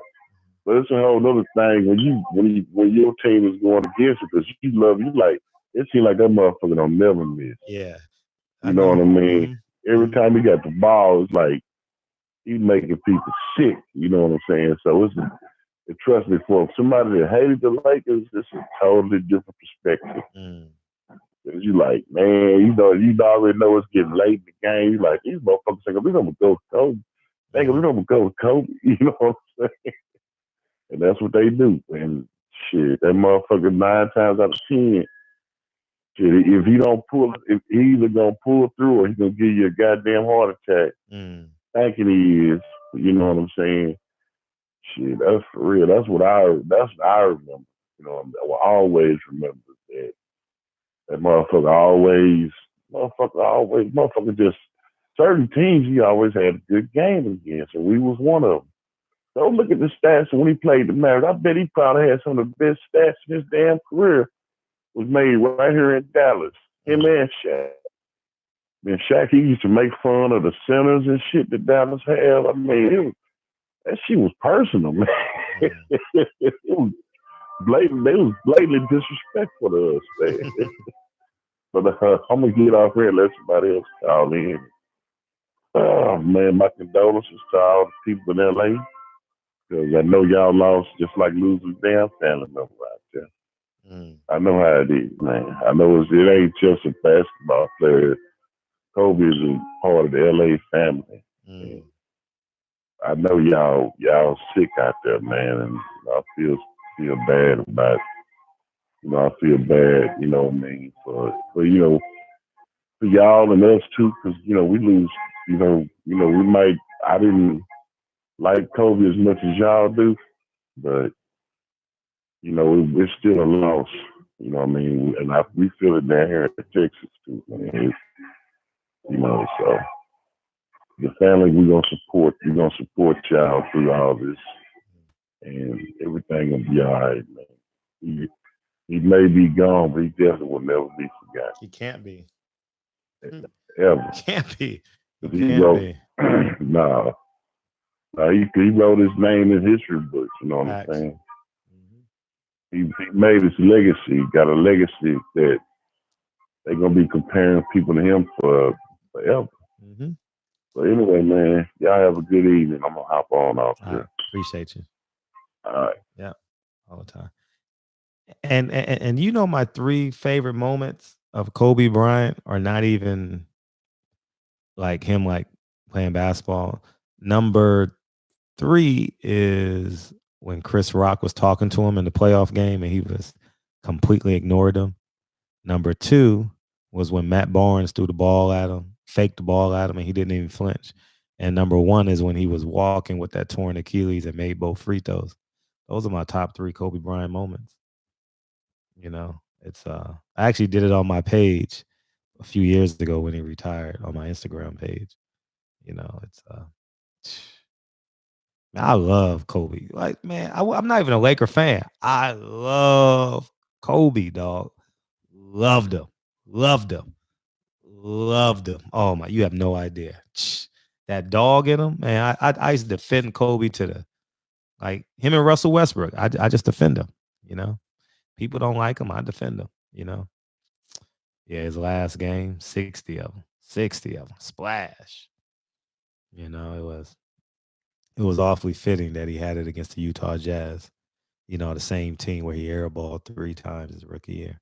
So that was pretty dope. I heard Rachel Nichols say that earlier. I was like, yeah. Yeah, man. It's sheesh. Yeah. The Kobe fight. Yeah, man. It's or when when Ron Artest grabbed him by the throat. Oh man. My favorite was very easy. It was when he was breaking down the game. Oh yeah, I saw that video. Yeah, that was pretty dope. What's up, 253? Hello? Hello? Hey, what's up, Tacoma? Hey, yep, that's right, Tacoma. How you feel? Yeah, man, I'm sad. It's like I didn't even like it. It's just still surreal about Kobe's passing, because that's where I'm from. I grew up watching Kobe. I was just a few years behind him, but I played basketball in high school, and I watched him his career as he came in as a rookie, and he progressed, and it's the last time that I really watched basketball, I think, when Kobe was playing that last squad, because he was just like the last player that had a real love and passion for the game. Seemed like everybody else just wanted their checks, and he was about it. He hustled for them rebounds. He hustled for them loose balls. Is about to go out of bounds, and people just look at that shit. They don't even try, So it's just crazy, though, that life is this short. And, it's despicable with these outlets like TMZ. They're trying to do the little bullshit that they be doing. Anybody coming out and saying bad things, how you gonna come out and say something up on somebody's death? Have some respect. How low is that? Just spineless. Just spineless. Oh, really? TMZ Not said even something? a human being. Oh. Yeah, I heard that they was you know how they are. They to me they're not a real media. They like damn what Inquirer or the Star would be if they was on TV. Mm-hmm. That's them. It's like some tabloid shit. I don't know. But yeah, it's just a shock. But I'm like, I just, at least I don't feel like this is a coincidence anyway. This stuff happening like this, you know. I'm like, why are we just mourning losses all the time when we just had Nipsey Hussle? That hurt my heart too. That always hurt my heart because I'm from there and like that's where I grew up and took roots at. It's just a trip. But all right, I'm gonna get off of here. Yeah, I appreciate you calling in. Thank you. Appreciate you calling in. All right. Yep. I'll see you tomorrow. Bye. Yeah, feel better. I actually got an interview on my page that none of y'all saw because it only has 133 views, which should have been more. But Ron Artest talks about Kobe. I interviewed him. So you got Joe Johnson, LeBron James. Who else you got in these? You got to guard. You got to stay healthy. Yeah, you're right. Yeah. You and Tyson got to hold down the fort.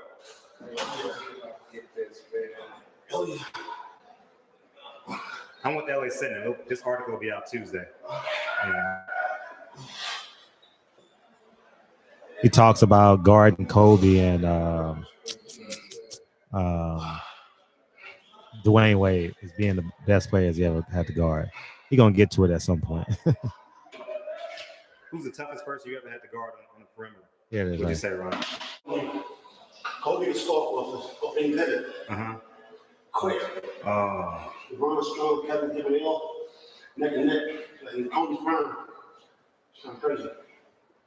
You know what I mean? I understand where you're coming from. It's kind of crazy.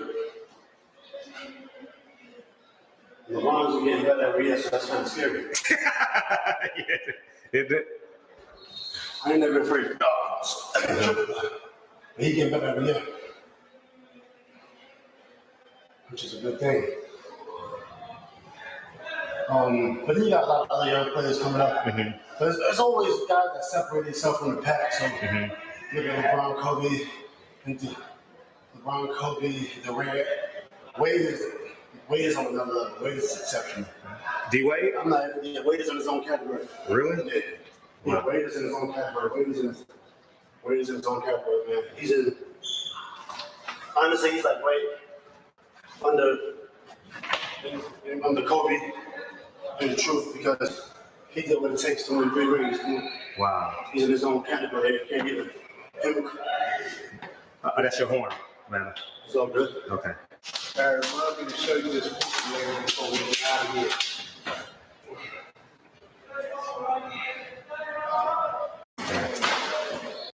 Yeah, so that's the last time I interviewed Metta World Peace.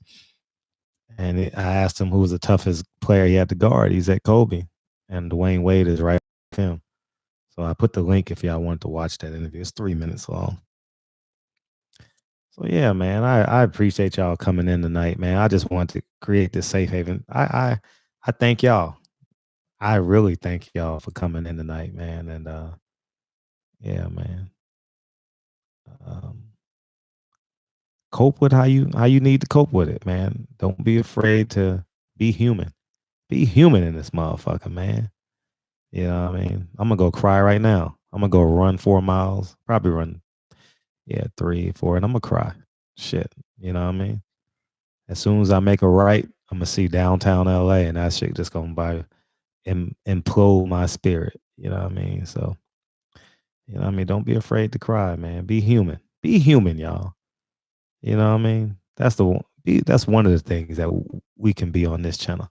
Ain't nobody bigger than I. You know what I mean? We all together, man. We ain't no eyes in this chat. It's the same 2,000 people in here every motherfucking night, y'all. Come on, man. 3,000, 4,000, 5,000, man. We can't go a day without each other. So we might as well just be human. We might as well be ourselves. All right. All right. Everybody knows each other on a certain level at this point. You know what I mean? So be human, deal with it, and tomorrow's gonna be better. We can have a few more distractions, We got some boxing coming through. We got the Super Bowl coming through. We got some distractions coming through where we can get through the day, or moments or hours or minutes, So, but yeah, he had a great impact, man. And man, how you honor people as being the best version of yourself, whether it's your uncle, your auntie, Kobe, Nipsey. Be the best version of yourself. Be the greatest form of yourself. You know what I mean? Attach yourself to your spiritual alignment. You know what I mean? Spiritually alkaline yourself. Work on spiritually alkalining yourself right now. You have no idea what that's going to do for you. You know what I mean? So how you honor people as being the best version. Yeah. Yeah, so yeah, be the best version. So we're gonna get out of it, man. Let's sing together, man. I'm gonna go run, work out. We're gonna have a great evening. We're gonna wake up tomorrow and be the best versions of ourselves. Don't lose this fucking momentum. I don't give a fuck. People tomorrow gonna come up to you and say, you ain't even know him. No, I didn't know him. I don't give a fuck. Nigga, you see that picture behind me? I never met Malcolm X. The nigga died before. I said nigga. But you guys, he died 12 years before I was even born. So don't let people take you out of your zen.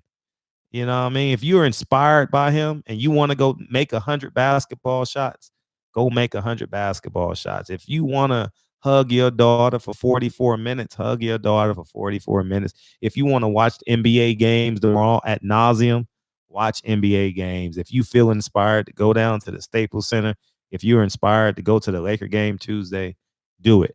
Do not lose this inspiration that everyone in this chat, everyone that's listening to my voice right now. All right. All right. All right. Do not lose this inspiration. Yeah, you know what I mean? Few have got the farewell Kobe got. Yeah, you're right. You're right. Him and Kareem are the last two I remember. I remember Kareem as a kid. You know what I mean? Yeah, 100 big shots. Yeah, whatever you need to do, man. Whatever y'all motherfuckers need to do, man. Do it. All right. Stay inspired. All right. Stay inspired. So it's incredibly important that we do that. All right. I love y'all, man. Y'all are definitely a part of my healing package today. So I know Sam Watson got 100 stories with Kobe. And this goes to show you too, no matter how high your peak is, whether you are a YouTube sensation, you're the best employee at your job, you own 15 franchises in your business, your greatness is determined by service. And you know who says that? The great Deontay Wilder is measured by service. And that last tweet by Kobe Bryant shows you on the path that he was on, man. All right. It's determined by service. And Kobe Bryant was putting himself in position to serve. He had to work his way to get there, I believe, but he got there. And we would have saw a great Kobe Bryant. You know what I mean? So moving forward. But I love y'all, man. I'll see y'all niggas tomorrow. I'll drop a few videos tomorrow to distract y'all. I love y'all, man. Turn this hoe up. I'm telling you the truth. It's all in what you do. So things you gotta do.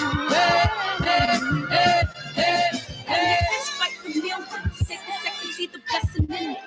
But much expected, much is given. When I make the living, now I'm giving back to children. Never let the power come first before your happiness. Yes, you can be the best if you go the distance. Appreciate you, Sunline. Your persistence. P Money, Chaz, Jeffrey, all y'all motherfuckers. Mark Wonderlick, Utah, man. I know Utah in the house. Antonio Holmes, Dre, Michael, Champside, Train, Jeffrey again. All y'all motherfuckers. Kenyatta Ali, I saw you down the Staples Center today, man. P Money, Michael Mambas. We're gonna get there. I'll do better tomorrow with your name. Jay, Darnell, Sunline. My cousin Joy was in here today. Oh man, I appreciate y'all, man. I love y'all. Enjoy the song, man. Drew Titan, love you, man. The competition back up against the ropes, you fighting for recognition. I'm fighting just to promote equality where we lacking or cancer slowing our road. I'm confident we'll make it. We focus on common goals. Yeah. Give back, give love, give something away. Never give up, stand tall to fight another day. 2 toes, 2 feet, I stand on the ground. I'm going back soon and fight this final round. Life's a quick and no rehearsal. Learn quickly, they'll come for your role. Can't take it personal. Cause the devil is a lie. Hey. I'm telling you the truth. Hey. It's only what you do. Hey. Some things you gotta do. Hey, hey, hey, hey, hey.